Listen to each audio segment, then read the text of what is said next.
Okay, thanks very much.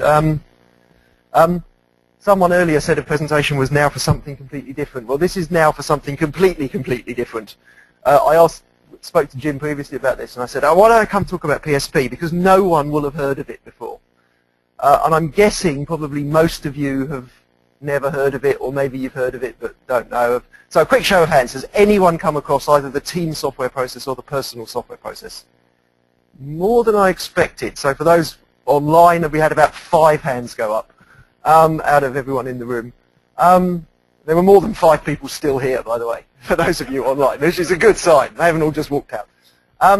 So this PSP thing, what on earth is it all about? Well, and what's it got to do with testing anyway, I hear you say? Why is this person talking about this?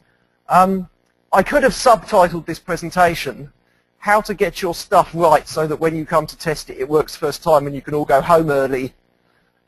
So it's what you would also call shift left, very much left. It's shift a lot left to get your stuff right, which is hopefully has a good impact on things like testing, because hopefully it works and we can go home. So I guess I could tenuously tie it to the theme of the conference. It was developed by the gentleman on the left, that is Watts Humphrey, who was Chief of Software Process Research at the Software Engineering Institute at Carnegie Mellon in Pittsburgh. The book, if you really want to know the detail, is the one on the right, his book from 2006 about PSP. Watts is sadly no longer with us. He died a few years ago. I had the pleasure of meeting him about a decade ago, and he actually taught me PSP. He was my coach when I went to Pittsburgh to learn about this stuff. An amazing guy. He led the development of the OS 360 project in 1960, whatever, mid to late 60s. He had thousands of software engineers working for him on OS 360 at IBM. Imagine running a team in 1965 with several thousand software engineers. How would you do it? That was how he learnt about software quality. He's sometimes called the father of software quality, which I'm sure that's a term he didn't coin. Someone else did. But I do commend his work to you. He was a remarkable chap. So what is it? Well, it's personal. It's about what you personally do when you do stuff like writing software. It's in some ways a bottom-up approach. So you might regard something like the CMMI framework as a kind of organizational approach to process maturity and improvement. So that's kind of top-down. That's, for organizations. PSP is about you. It's about what you individually do when you do stuff like designing tests or designing software and implementing software. So it's kind of bottom-up. It really aims to give individual people the skills and the tools they need to just do good stuff, to do your work to a very high quality, and to be able to prove that you've done it, and go beyond that and be able to predict your behavior. And it's not just about software. If you miss out the S in the middle, we get personal process, and the personal process approach has been applied to all sorts of things. At Praxis, I ended up teaching it to almost all of the administration and support staff at the company. And we then deployed it in the HR department for grade and salary review, because that's a very expensive process to fail.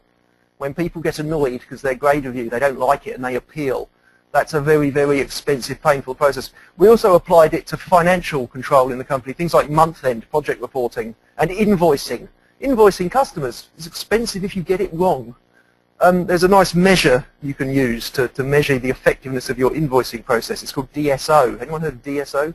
Daily sales outstanding. It's a kind of metric that big companies use for measuring how long it takes to get the money in. And it's important if you don't get cash flow into a big business. Watts had a personal process for writing books. When I first met him, he was working on a draft of that book on the right, and he gave me a draft of chapter 6. And I remember distinctly, he said, I've still got 6.3 hours more reviewing on this chapter to do, and after I've done that more reviewing, I'll be down to 0.1 defect per page.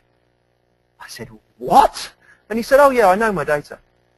And he had a perfectly calibrated data model for his defect injection rate and his defect removal effectiveness, his process yield, all that stuff for writing book chapters. And in the last 5 years of his life or something, he wrote 5 or 6 textbooks and never missed a deadline. The guy was amazingly prolific. So it works for all sorts of engineering disciplines, I suppose, or what they used to call thought work. Someone's described it as one-person CMMI level 5. So if you want to be really mature and show that you're mature, or if you're a one-person software company, just go and learn PSP. You'll save a lot of time. Don't worry about CMMI and all that organizational stuff. Just do this. There is a thing in the middle. Team software process is the thing that tells you how to organize it. If you've got a bunch of PSP trained engineers, what do you do with them as a team? Well, that's what team process is about, but I'm not going to talk about that. The idea is that as individual engineers, we should be able to plan, deliver, track, and actually be able to improve ourselves and our own work. If somebody comes up to me and says, how long is it going to take to do this job? I should be able to say, well, it's about that big, and that means it's going to take that long if you want that quality, and be able to commit myself. Or I can say, perhaps I can say yes with confidence. Alternatively, if someone says, could you do this by Friday?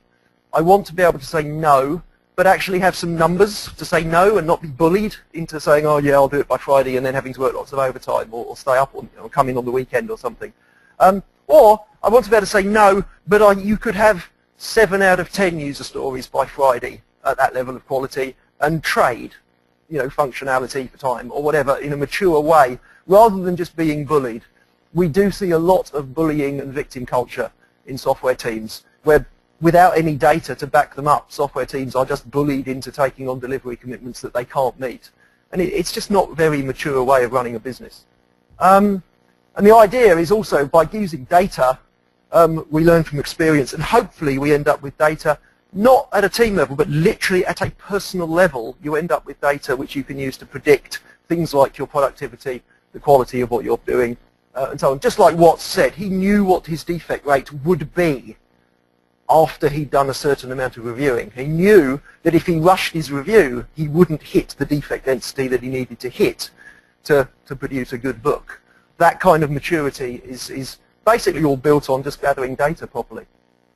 There's some pretty basic principles underneath it. The first principle is to measure stuff, and thankfully you don't have to actually measure very much. You've only got to measure 3 things. You have to measure size, so how big is the problem? And you usually need something called a proxy measure. Have anyone ever had an extension built on your house, or a loft conversion, or a garage or something built? Anyone here? What's the proxy measure used by the building industry? Shrug your shoulder. No, come on, your builder said to give you an estimate of how much it would cost to build your garage. What do they measure? Square feet. Yeah. The proxy measure used by the construction industry, by and large, is square footage. And okay, a square foot of garage costs this much, and a square foot of hospital costs something else. A square foot of office space costs something else. There are tables. They just look it up. Square foot of nice kitchen, luxury kitchen costs this much. Square foot of bargain kitchen costs that much. They just have tables. And a lot of estimating in the building industry is just based on square feet. So wouldn't it be nice if we had things like that in software that we could rely on? And it doesn't actually matter what you measure a lot of the time, as long as what you measure correlates with effort. And that's just a basic principle. You can be very creative about what you measure. It might be methods, it might be databases, it might be classes, it might be tables, it might be lines of code, it might not be. It might be something different. As long as it correlates with things like effort, then you can use it. We need to measure time and effort. That's just dead easy. That's just effort. Time is money. We do measure in PSP, we measure something called task hours, or on-task hours. On-task hours means the time that you are actually really doing hard, concentrated work. Not coffee breaks, not going to the bathroom, not chatting to your mates, not being interrupted. In most engineering environments, you're really lucky to get 20 task hours a week. If you're doing really well if you can get 20 task hours. What you're doing with the rest, I don't know. But it is shocking how much time we blow on just being interrupted and just generally wasting time. The reason we measure task hours is because it correlates better with size. That's the only reason. It's a bit difficult to convince customers that you're only doing 20 hours work a week, but you have to worry about that another way. And the other thing we have to measure is defects. The defect measuring regime is pretty advanced. What we have to do with measuring defects is measure where you find them. That's easy. You have to do root cause analysis though, and measure or go back and work out where the defect was introduced, because that drives improvement. And the other thing that drives improvement is measuring waste. Someone earlier talked about not measuring not talking about test as test, talking about it as rework. Well, we go further in PSP. It's waste. The time it takes to fix a bug is money, time, effort, wasted that you could be using to do other productive things. You must see it as a waste of money to get serious about improvement. So you must measure how much time you're wasting on things like defect management and fixing bugs. Because when you actually see those numbers, you think, oh, I could actually justify doing some process improvement. You know, I could actually buy a tool, or I could improve my reviewing or something. And what do you improve? Well, that comes out of the root cause analysis. So this is very much sounding like lean engineering or Kanban or Toyota production system. Yeah, it's that for software. It's exactly the same. You have to measure the same things the same way consistently, otherwise you just get junk data. So you have to be disciplined about these things. And some pretty basic statistic help. So looking at things like correlation and significance of the data sets to make sure that they're not just, you know, uncorrelated nonsense. It's pretty simple to do. In terms of process, it's very lightweight. It's just things like scripts, forms, standards, and measures, where typically the script in PSP is about a page long. It's just a thing that says, remember to do this. It's like a little checklist, like written for you, and it's your script. If you don't like it, you can change it. It's not something that's given to you by your boss. It's up to you to develop your scripts. Your team may evolve scripts to say, well, this is how we do development on this project. And you can change them if you don't like them. It's the whole idea. There is a big emphasis on what other people call shift left, or what we call static analysis. We used to call it correctness by construction at Praxis. This idea of static verification, meaning either tool-supported or manual reviewing and analysis of design artifacts. It might be requirements, models, code, I don't care, but not observation-based testing. Because we all know testing comes late and it's expensive. Whoever earlier said, why don't we shift the developers right, I hope you were joking. Shifting developers right is astronomically expensive. I work in the safety critical industry, and the cost per bug chart, you know, for like what it costs to fix a bug as you go down the process, it gets really expensive. In safety critical, it's geared even higher because the testing requirements we have to meet are so onerous. So the gearing towards shifting left is very dramatic. And basically PSP is just a very left-shifted approach. And as I said, a lot of this you'll have heard and said, oh, isn't this just lean? Well, yeah, basically. There's a lot of overlap. In moving from Mac to Windows, this went really slowly, and then really quickly, and then really slowly again. I don't know why. So my experience of learning about this and then teaching it at Praxis and Altran, it's probably the best training I have ever had in just basic engineering practice, how to act like a professional engineer. And what's really worrying is I was never taught that at university. And I wasn't taught this until I was in my mid-30s and talked my way into the SEI and persuaded SEI to give me the training course. That's kind of worrying, actually. Most of the people, when I did the course, were appallingly untrained in basic statistics. There were about 15 people on the course when I took it, all software engineers of different companies and varieties. Hardly any of them had a grasp of basic statistics. And that's kind of worrying as well. We were like, ooh, correlation, wow, wacky new concept. Odd.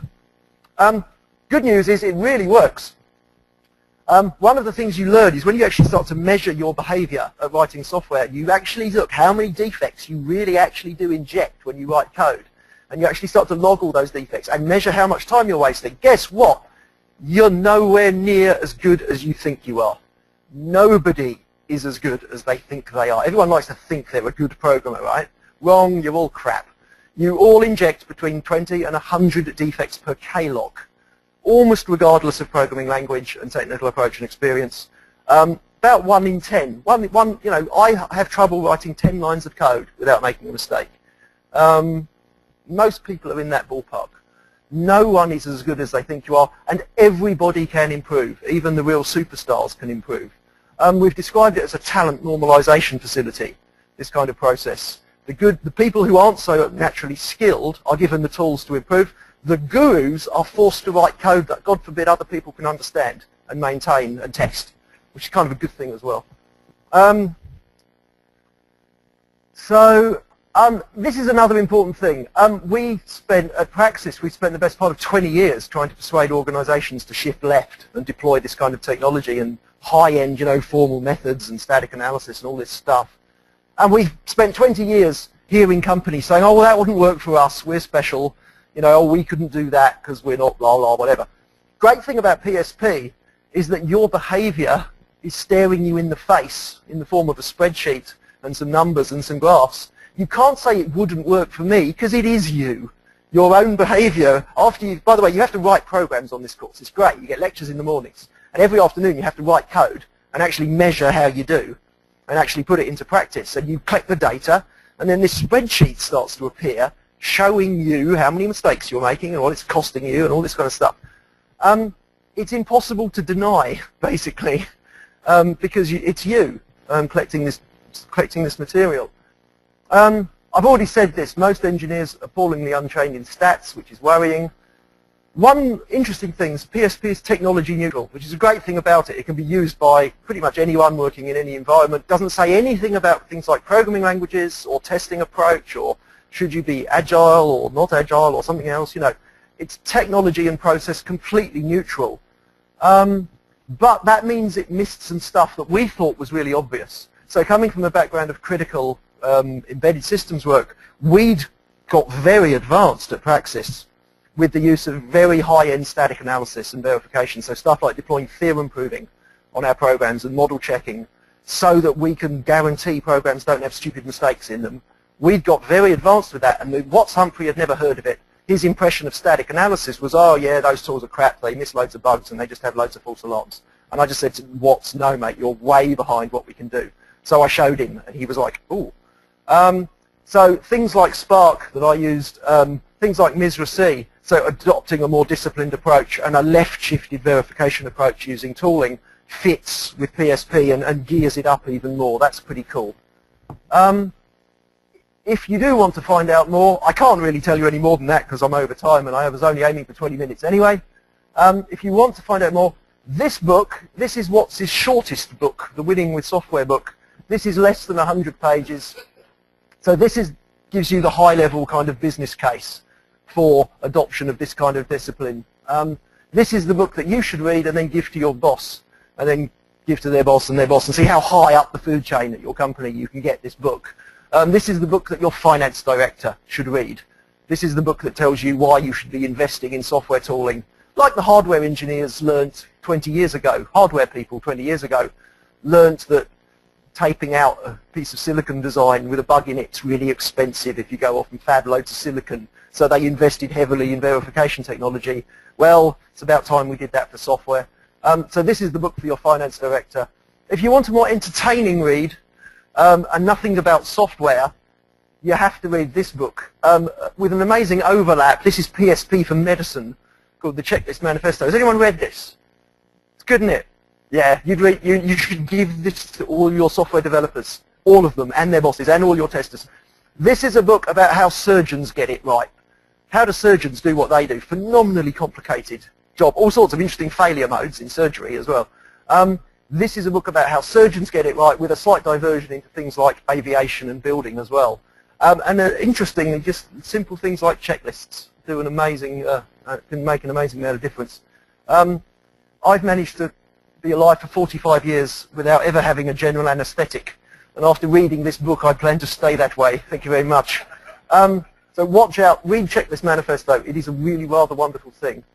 So with that, I would suggest, if you really want to find out more, that's the SEI's website, or just come chat with me. There are 2 PSP instructors in the UK, or SEI certified, it's a sort of certification scheme. There are 2 certified PSP instructors in the UK, and you're looking at one of them.